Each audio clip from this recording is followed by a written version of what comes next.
welcome to this episode of Associations Now Presents Industry Partner Series, an original podcast series from the American Society of Association Executives. I'm Sharon Paré, Partnerships Director at High Road Solutions, a HubSpot agency, co-host of Rethink Podcast, and your host of this series throughout the year. This episode today is sponsored by Sidecar.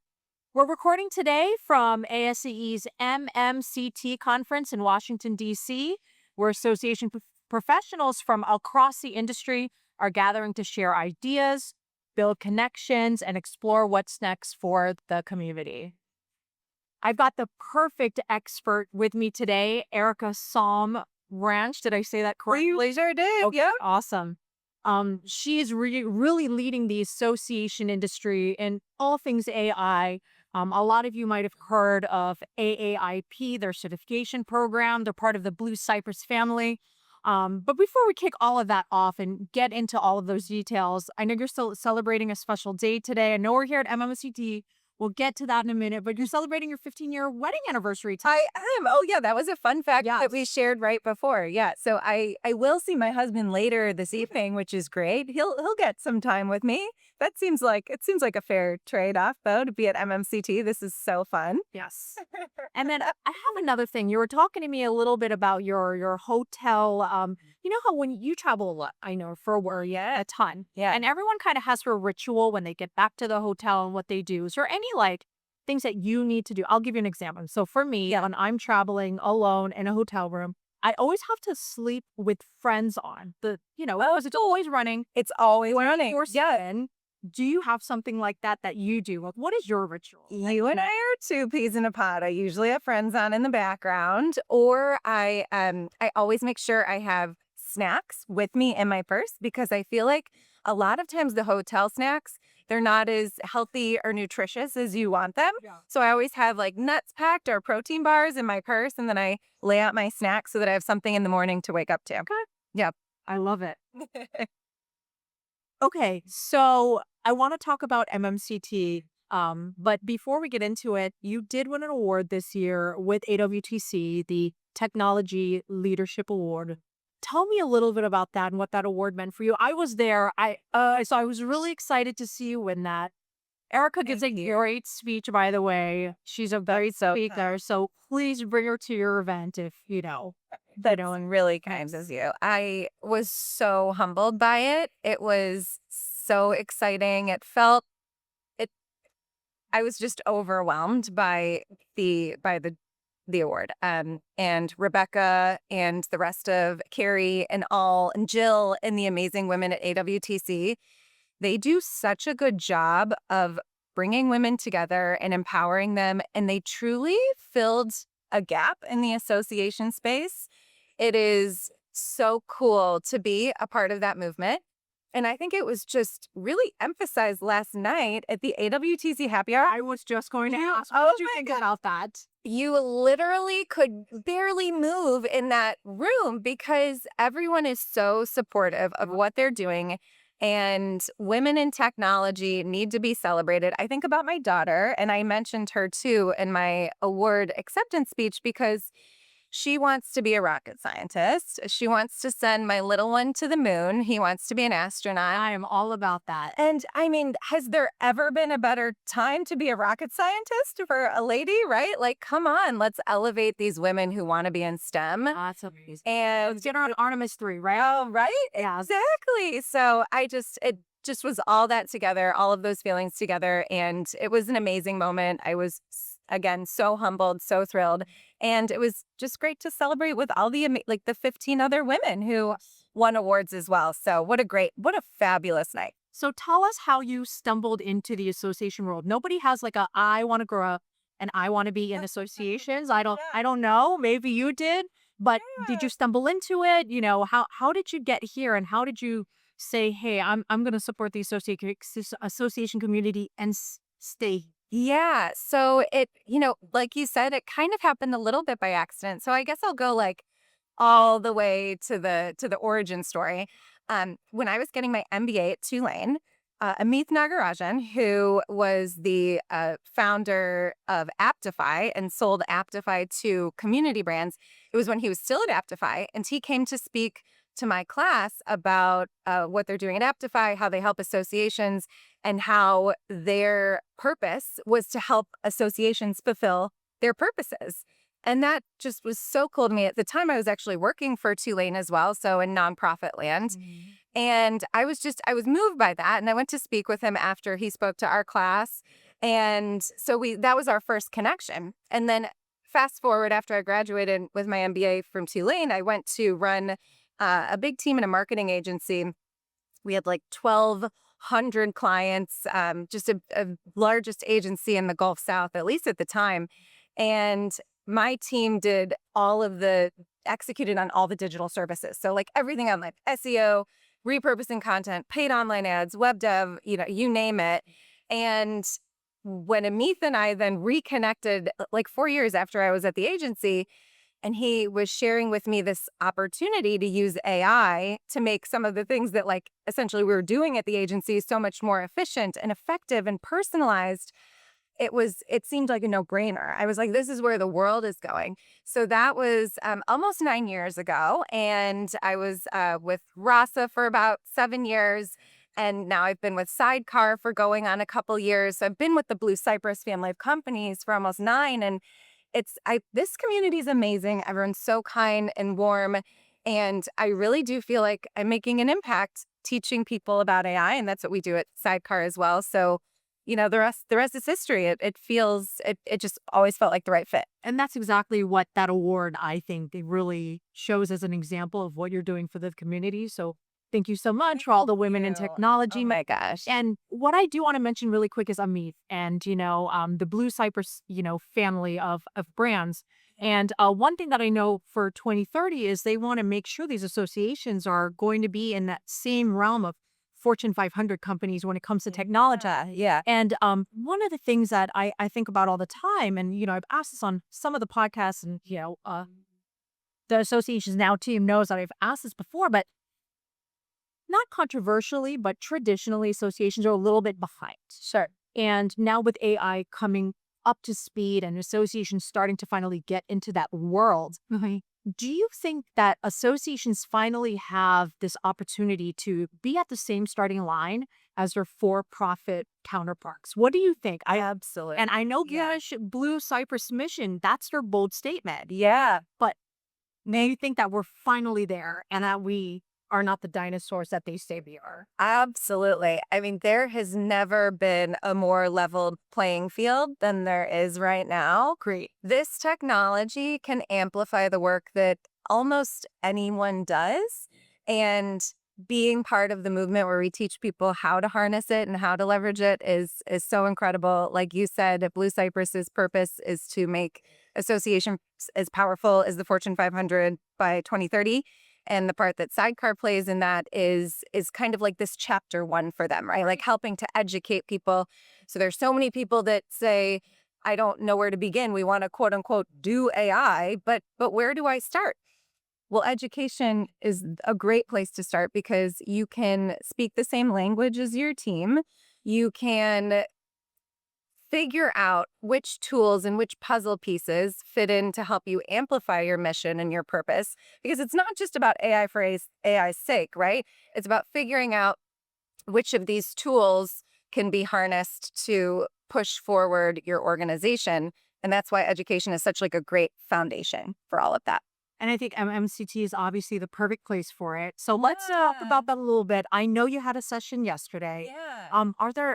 I want you to talk a little bit about, your session, but are there any other moments and themes that you're hearing on the floor that are starting to become signals for where our industry is moving? Absolutely. Yeah, no, I'm so glad you brought that up because throughout my session, I always like to do a lot of live polling, like hand raising, like, where are you? Like, where's your organization?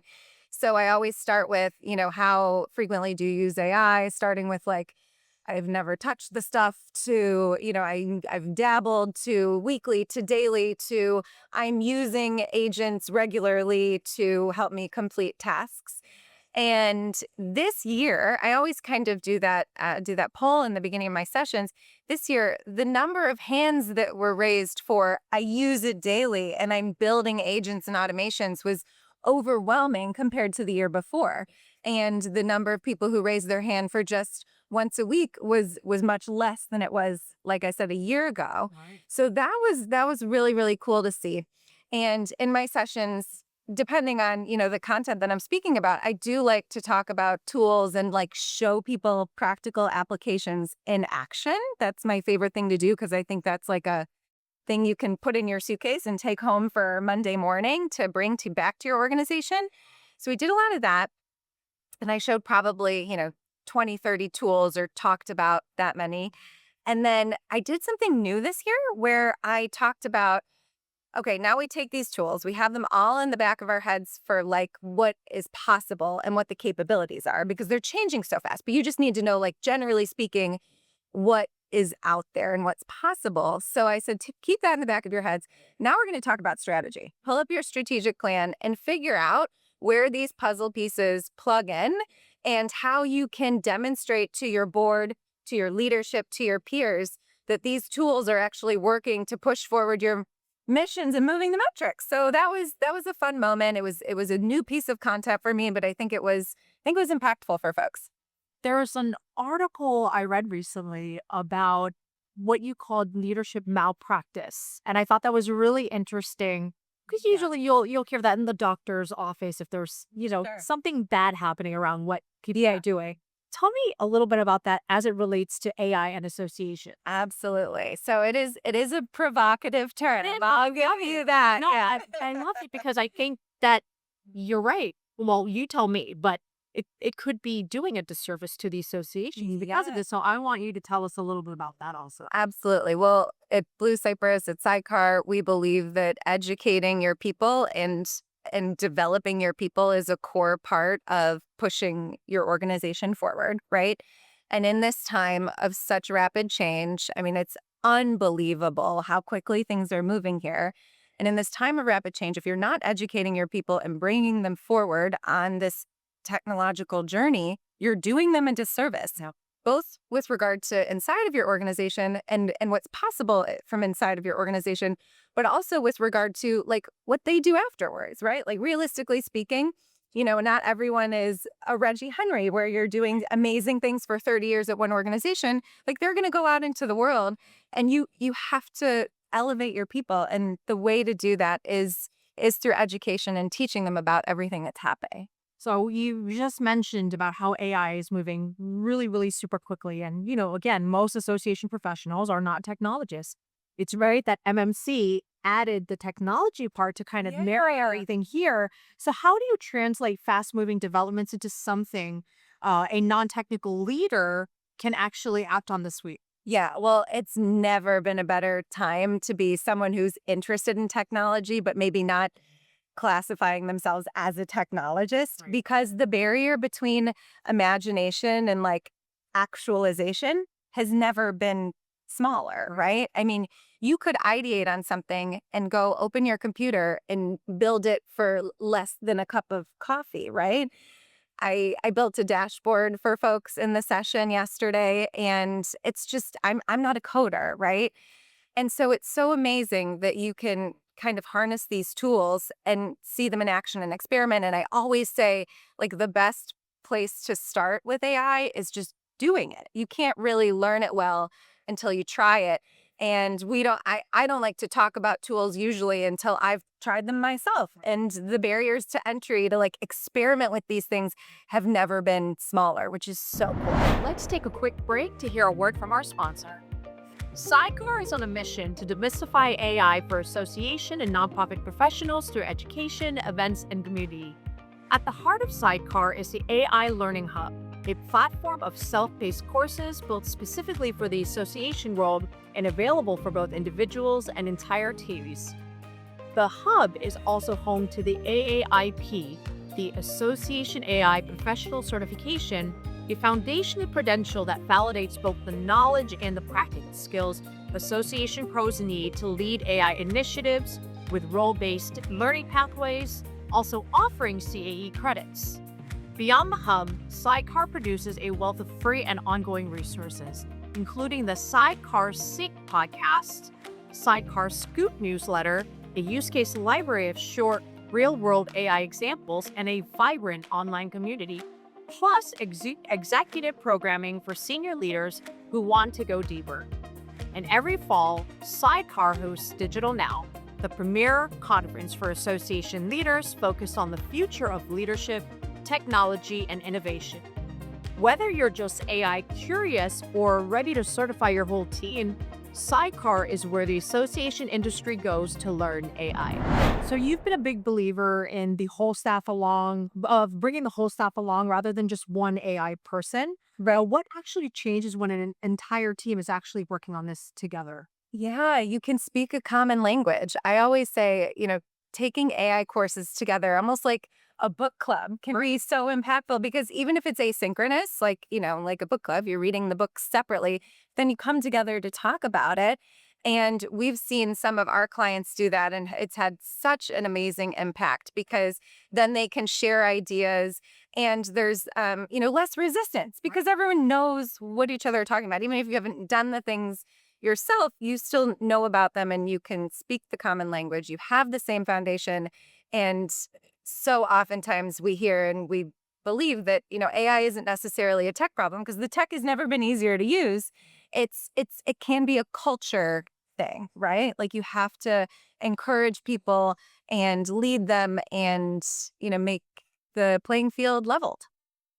So there's a ton of AI education out there. I mean, it's AI, right? I don't know if you've seen that meme on TikTok or Instagram where Yeah. you just keep hearing the guy and he cuts and everything's AI, right? Right. So buzzy. Yeah. So buzzy, right? But Yeah. what does it get wrong? What does it get wrong when it's built for a general audience and it's not something that's association specific AI? Yeah, I mean, there's so much out there, right? I get like 7 newsletters on AI and, you see the LinkedIn influencer version of what AI is and, all like you said, the TikToks and the tweets, and it's just kind of overwhelming.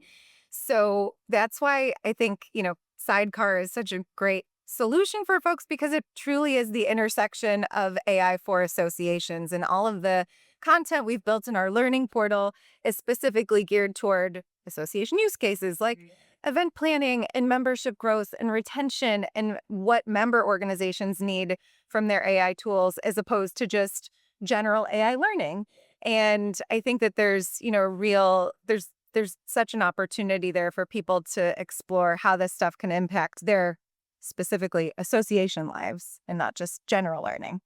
So outside of the learning, you think a lot about how people discover and trust information now, including how tools like ChatGPT and Claude decide what to cite. Right. What should associations understand about staying visible and credible in that world? Oh, that's such a great question. And that, makes me think about my agency days. So we did a lot of like traditional SEO, right? When SEO was a thing, it was still SEO now. And a letter now. Oh, like is AEO or GEO or whatever you want to call it, right? But okay, so some of the foundational pieces of what SEO was like still apply.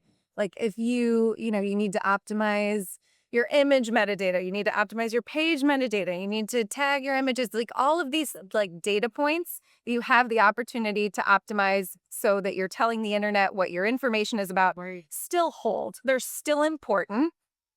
It's different because, it's going into a much more aggregated AI response, but there's still a lot of opportunities to leverage like some of the traditional components of SEO.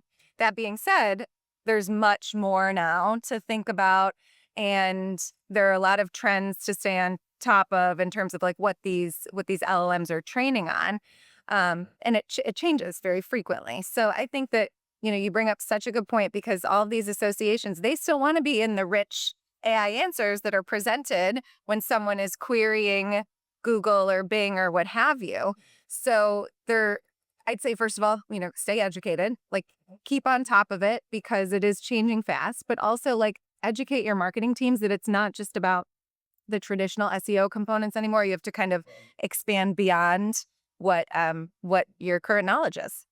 So I have a sidecar question for you. Yeah, sure. But out of the ChatGPT, the Claude, Grok, Perplexity, Gemini, there's so many. Some people use it all for different cases. Yeah. Sometimes it's work, Sometimes it's personal. Sometimes it's like my nutrition. Like I do a Right. personal trainer. Yeah. Do you have one that you particularly, which one's your go-to? So I'm a Claude girl now, and we're mostly a Claude shop, mostly because of the co-working feature. I mean, it's just There's no plug to Claude. this is no, but yes, Claude did not pay me for this particular Maybe announcement. they will. Maybe they will. No, but if you haven't experimented with Cloud Cowork, which you need to work in their desktop app to experiment with, truly go work on that, because you can have it talk to your file structure, update files. It eliminates the copy paste, and then it's also so amazing. The projects are so amazing for context. So go play with that. And then I still have not yet found that a better tool for image generation or text to image editing or video gen than our friend Gemini. Nano Banana and Veo 3.1, I think they're at for the video. I mean, it's just unbelievable. The audio capabilities, the video quality. I mean, it's cinematic quality from a prompt. I play like it's so my kids and I play around with it sometimes too. We like made a tap dancing raccoon with popsicles the other day. I mean, there's like it's fun too, in addition to being like incredibly useful. Of course. Yeah. I always think about how much you've seen the Will Smith eating spaghetti video, right? Yeah. And just the Wait, no. I said, yeah, I haven't seen the well. you haven't. No, So talk about that. question, and I don't know if our production team has seen it, but Yeah. if our listeners now, if you go and look at when AI first started generating this video of Will Smith eating spaghetti and what it looks like Yeah. versus what it looks like today, and it's only been such a short amount of time. Sure. Yeah. You need a Google Gemini it, because Yeah. it is just incredible to see how far we've gone So in just a few months. yes. We'll look at it after this. Yeah, we have to. That's one of the things I did in my session too. When I talked about imagery, I pulled up an image of what imagery used to be a year ago. You know, people with like 19 fingers and like the words were all misspelled.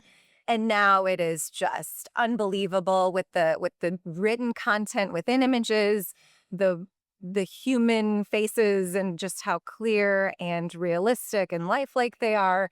And then being able to like surgically edit those images just with a prompt makes life, like for a non-graphic designer like myself, just like opens up the world of possibilities.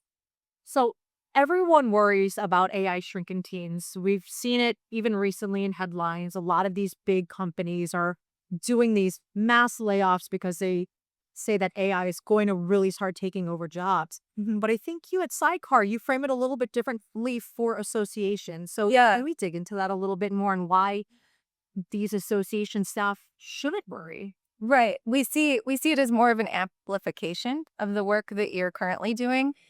And this quote is not my own, and this is, but it is something to think about. And it kind of goes back to the leadership malpractice phrasing. But AI won't necessarily replace people, but people who know AI will replace people who don't, because employers are going to look for people who can do much more with the minutes and hours that they have. Right. And that's just going to be the reality of the future. Yeah.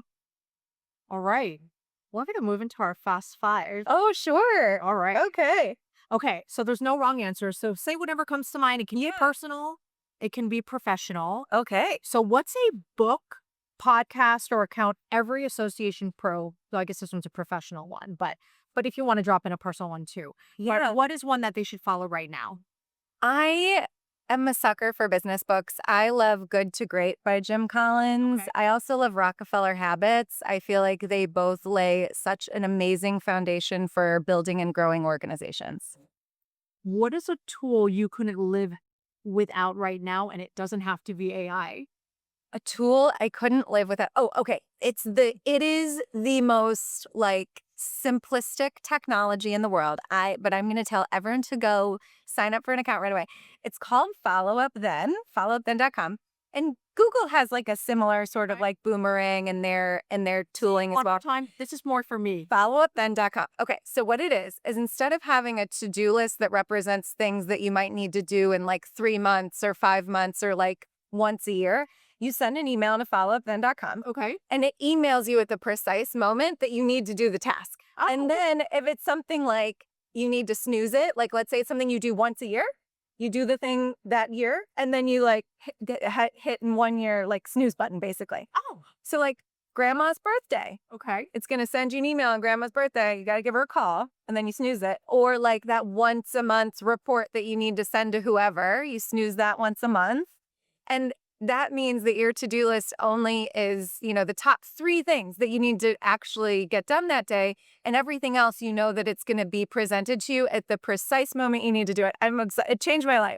That's amazing because I talked to Siri. I don't want Siri to hear this, but I'm like, Yeah. hi Siri, can you send me a reminder Right. to do this? And then like I never get the reminder, and I'm like, If okay, it's not a time-bound reminder, you're not going to get it from Siri. follow up. Yeah. Then .com. we'll do that for you. Now, they also don't pay me, but I think they should. They are. Followupthen.com. If you're listening, I deserve a commission. Thank you. Something about the association world outsiders totally misunderstand. Now that you've been here for a decade, we've known each other for a decade. What do you think most people, when you're talking to them about, oh yeah, I work in association, what do you think they misunderstand usually about the association world? I think that people just like don't know that What the is association world exists. Yeah. Well, when you start then giving them examples like American Heart Association, American Marketing Association, like something clicks. But I don't think people know about what sort of thought goes into making a membership organization tick or a community tick.